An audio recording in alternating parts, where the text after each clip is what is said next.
The Articles of Confederation, heavily cut by James Couture, 9/2016, items in square brackets rewritten by Couture.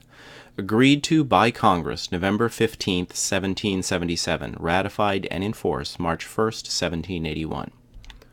Article 2. Each state retains its sovereignty, freedom, and independence, and every power, jurisdiction, and right which is not by this Confederation expressly delegated to the United States in Congress assembled. Article 3.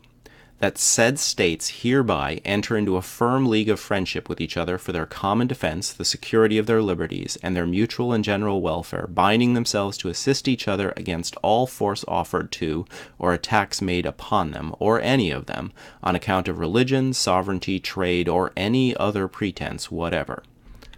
Article 4. The better to secure and perpetuate mutual friendship and intercourse among the people of the different states in this Union, the free inhabitants of each of these states shall be entitled to all privileges and immunities of free citizens in the several states, and the people of each state shall free travel to and from any other state, and shall enjoy therein all the privileges of trade and commerce, subject to the same duties, impositions, and restrictions as the inhabitants thereof respectively, provided that such restrictions shall not extend so far as to prevent the removal of property imported into any state to any other state, of which the owner is an inhabitant, provided also that no imposition, duties, or restrictions shall be laid by any state on the property of the United States, or either of them. If any person guilty of or charged with treason, felony, or other high misdemeanor in any state shall flee from justice and be found in any of the United States, he shall, upon the demand of the governor or executive power of the state from which he fled, be delivered up and removed to the state having jurisdiction of his offense.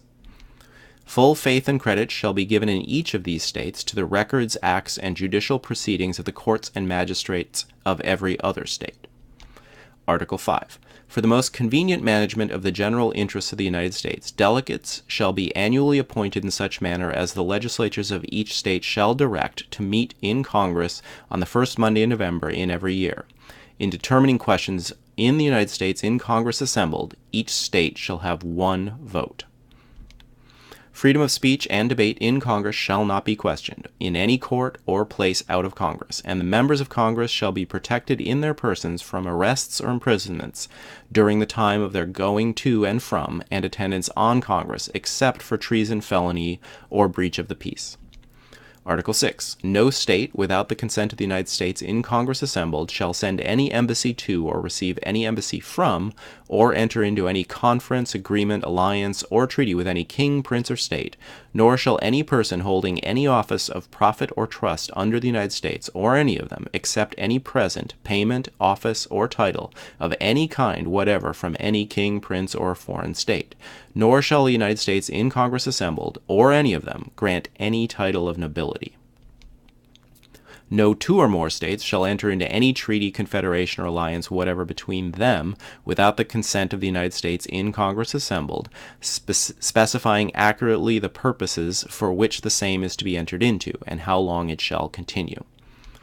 No state shall lay any imposts or duties which may interfere with any stipulations in treaties entered into by the United States in Congress assembled with any king, prince, or state in pursuance of any treaties already proposed by Congress to the courts of France and Spain.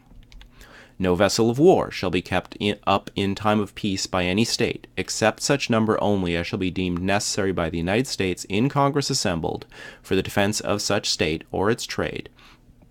Nor shall any body or forces be kept up by any state in time of peace, except such number only as in the judgment of the United States in Congress assembled shall be deemed requisite to garrison the forts necessary for the defense of such state. But every state shall always keep up a well-regulated and disciplined militia, sufficiently armed and accoutred, and shall provide and constantly have ready for use in public stores a due number of filed pieces and tents, and a proper quantity of arms, ammunition, and camp equipage. No state shall engage in any war without the consent of the United States in Congress assembled, unless such state shall be actually invaded by enemies, or shall have received certain advice of a resolution being formed by some nation of Indians to invade such state, and the danger is so imminent as not to admit of a delay till the United States in Congress assembled can be consulted. Article 7. When land forces are raised by any state for the common defense, all officers of or under the rank of colonel shall be appointed by the legislature of each state respectively, by whom such forces shall be raised, or in such manner as such state shall direct, and all vacancies shall be filled up by the state which first made the appointment. Article 8. All charges of war and all other expenses that shall be incurred for the common defense or general welfare and allowed by the United States in Congress assembled shall be defrayed out of a common treasury, which shall be supplied by the several states in proportion to the value of all land within each state, granted or surveyed for any person, as such land and the buildings and improvements thereon shall be estimated according to such mode as the United States in Congress assembled shall from time to time direct and appoint. The taxes for paying that proportion shall be laid and levied by the authority and direction of the legislature of the several states within the time agreed upon by the United States in Congress assembled. Article 9. The United States in Congress assembled shall have the sole and exclusive right and power of determining on peace and war, except in such cases mentioned in the 6th article, of sending and receiving ambassadors, entering into treaties and alliances, provided that no treaty of commerce shall be made whereby the legislative power of the respective states shall be restrained from imposing such imposts and duties on foreigners as their own people are subjected to, or from prohibiting the exportation or importation of any species of good or commodities whatsoever,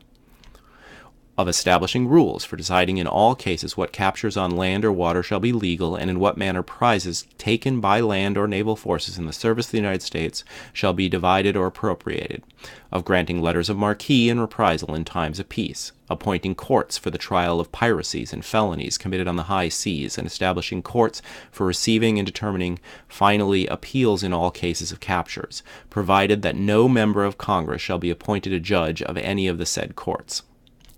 The United States in Congress assembled shall also be the last resort of an appeal in all disputes and differences now subsisting or that hereafter may arise between two or more states concerning boundary, jurisdiction, or any other causes whatever. The United States in Congress assembled shall also have the sole and exclusive right and power of regulating the trade and managing all affairs with the Indians, not members of any states, provided that the legislative right of any state within its own limits not be infringed or violated, establishing or regulating post offices from one state to another throughout all the United States, and exacting such postage on the papers passing through the same as may be requisite to defray the expenses of the said office, making rules for the government and regulation of land and naval forces, and directing their operations.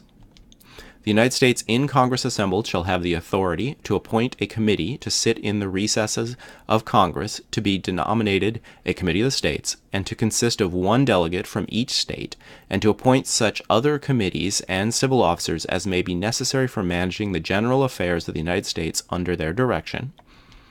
to appoint one of their members to preside, provided that no person be allowed to serve in the office of president more than 1 year in any term of 3 years,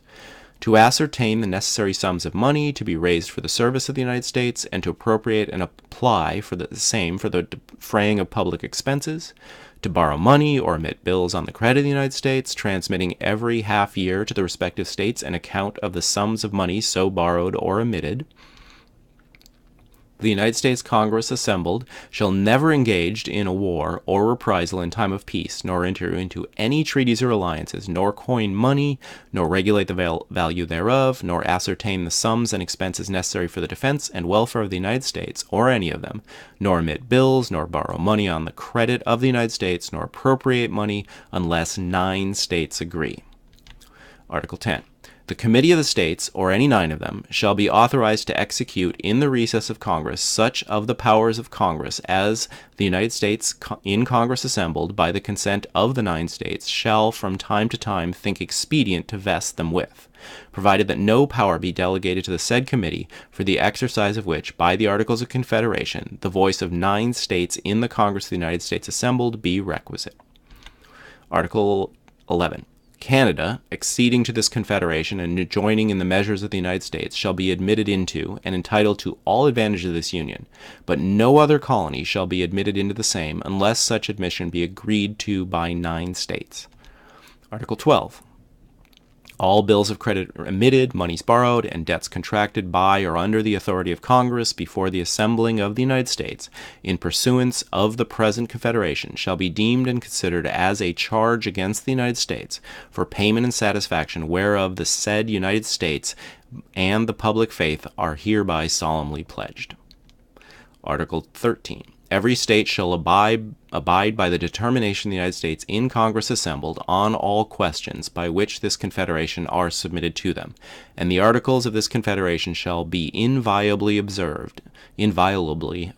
by every state, and the Union shall be perpetual. Nor shall any alteration at any time hereafter be made in any of them, unless all such alteration be agreed to in a Congress of the United States, and be afterwards confirmed by the legislatures of every state. In witness whereof we have hereunto set our hands in Congress. Done at Philadelphia, in the state of Pennsylvania, the 9th day of July, in the year of our Lord 1778, and in the 3rd year of the independence of America.